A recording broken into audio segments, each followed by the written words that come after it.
Sabina, see if Tanya's on the hold. She's 405.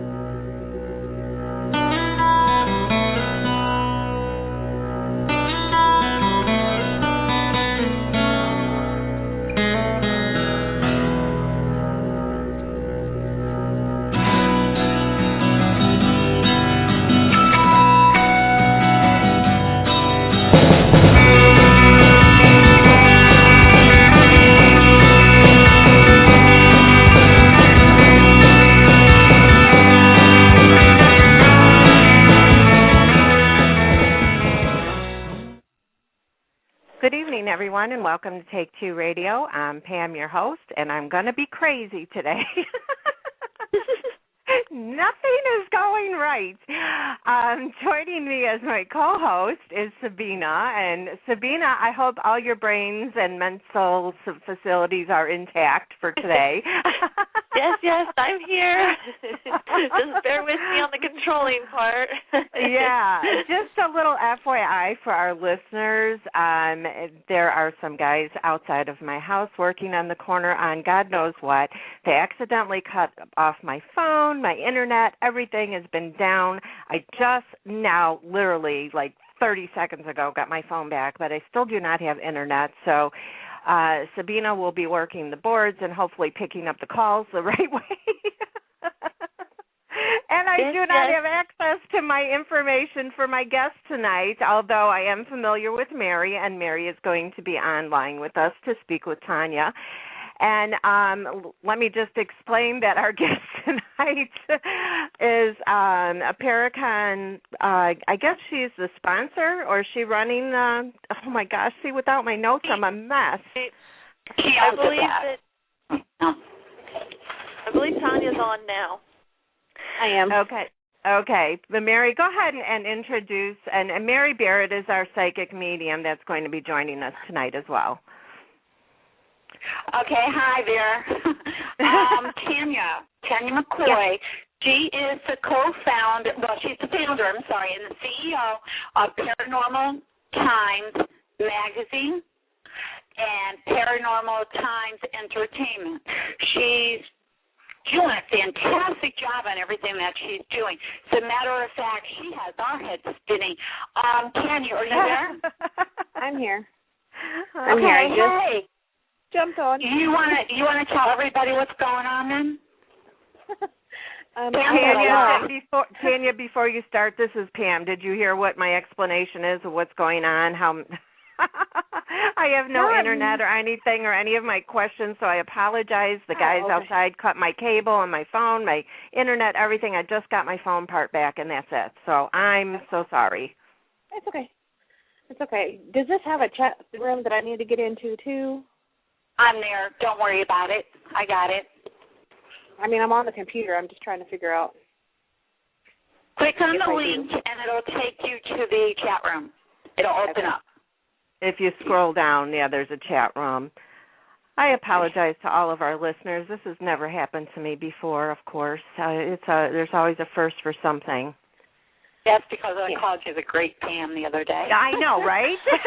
You did it. You jinxed me. Oh, no. Don't worry about it, Pam. It's no big deal. Well, I got to say, Pam, I did get some really good questions together for Mary, so don't fret too much there. Yeah, well, I'm as Mary had said, I'm familiar with who she is, and although you're not, and so you can go ahead and ask your questions, but we have to have Tanya help us out and tell us about the Paranormal Times Research Society and also the PARACON Convention. I'd love to know more about that. Yeah. Okay. When do you want me to start telling about it? I mean, there's so much to tell. You're ready. We're ready now, so go ahead. Okay. Well, Paranormal Times Research Society is actually my paranormal team here in Oklahoma City area. And Paranormal Times Magazine has been kind of a little dream of mine getting the magazine started, and it's kind of went into an umbrella now to where we're doing the radio, we're doing the magazine, we're doing the Paracons, and now we're doing other events as well. So it's kind of getting bigger, and we've actually even started a meet and greet group where we're taking people out and teaching them how to actually conduct a paranormal investigation properly and also how to conduct yourself on a site, because a lot of people act like idiots. Honestly, some of them do. We've seen the people out there throwing the fairy dust in the air. Oh, really? And calling out Satan. Yes, there are those. So it's basically teaching people the do's and don'ts. That way, all of us in the paranormal field can enjoy these haunted locations without being exhaled from ever going in again. Now, did you go on paranormal investigations before you started all of this? What's your background on that? Yes. I myself have been seeing entities as far back as 6 years old. I've seen full-body apparitions all the way back, and it's kind of gotten me kick-started into this field.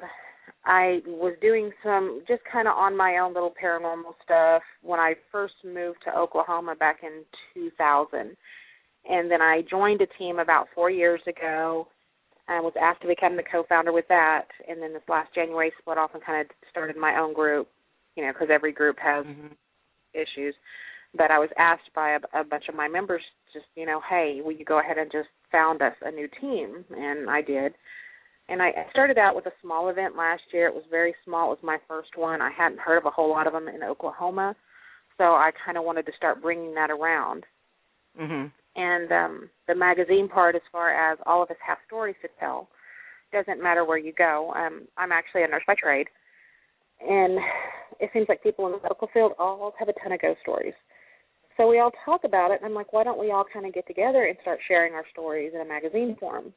Start sharing locations, start sharing our experiences, different theories, different types of equipment, and it kind of just started from there, and now it's blossomed into becoming, I'm trying to get these big paracons here. We're trying to do multiple media events, and it's just been literally a whirlwind. I started planning this paracon last January, and it's just blown into this huge, massive event of everything happening at once, coming at me, and, people wanting me to be agents, people wanting me to set them up for this, for that, and it's literally this whole day I've been running. I've slept maybe 2 hours today.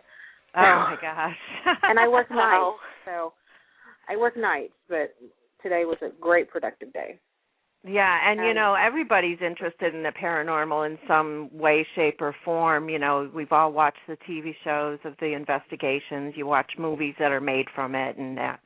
So what was it like for you as a 6-year-old to first see an entity? And, how did you react? What did you think of it?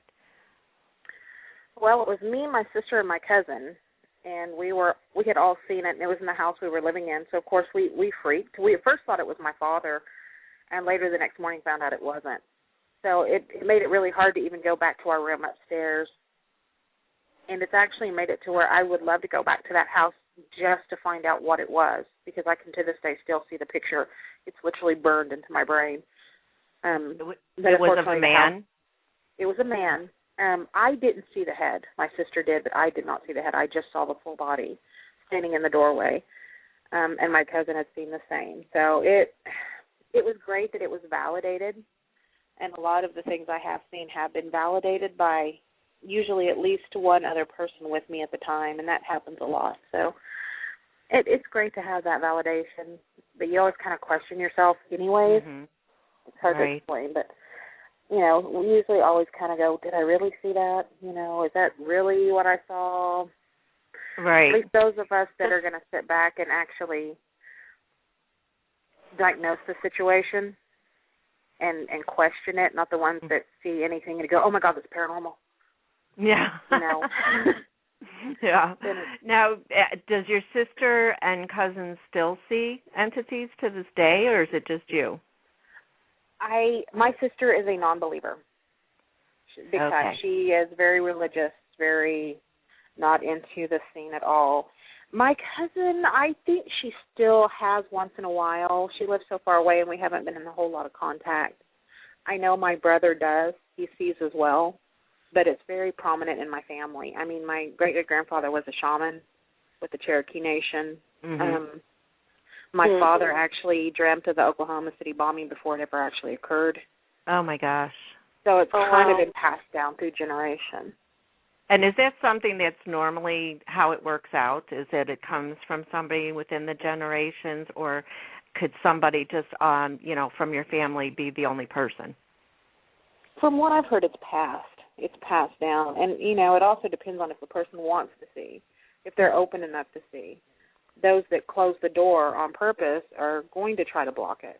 Whereas, like me and my brother are more open-minded, so we're more apt to say, yeah, there is a chance this is a paranormal. Whereas, like my sister would be like, oh, no, no way. I'm actually... Go ahead, sorry, Sabina. Sam. No, sorry, go ahead. I'm really curious with what you just said. I'm curious if there's ever a chance that somebody can be wanting to see something too bad and it doesn't happen because there's no way for them to really open themselves. I've always been interested in the paranormal and ghost stories, real ghost stories, ever since I was in England many years ago. And I read this true ghost stories book about this area I was in.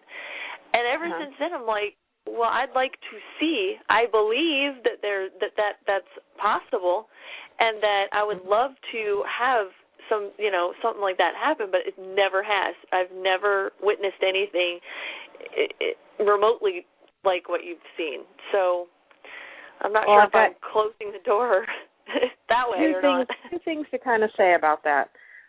One, it may not be your time to see, because I've had so many people tell me that I've never actually got to see. And then all of a sudden, boom, and there it is. Or maybe you've seen and you just don't realize you've seen. Because I've seen full-body apparitions solid enough that it looks like somebody's standing right next to me. And it's been witnessed where it's there's nothing see-through, there's nothing, I can describe exactly to the detail how this person looked. Wow. So, you might have seen and not realized it at the time, or it's maybe just not your time to see it. A lot of times it's the right time and it's the right place. I've been in many, many places that we go in, and even though I have a tendency to see, sometimes it's not there. It may not happen. It may not come. And then other times it's just activities off the chart. Mhm. That is way interesting. I'm loving this. Sorry. Well, I also think that there's probably people out there like myself that say, yeah, I want to see something, but inside then you're hearing this second voice saying, no, you don't. No, you don't. You're scared. Yeah. You kind of talk yourself out of it. And then we have those that think they see something all the time. Mm-hmm. And you run into both ends of it here. You got some that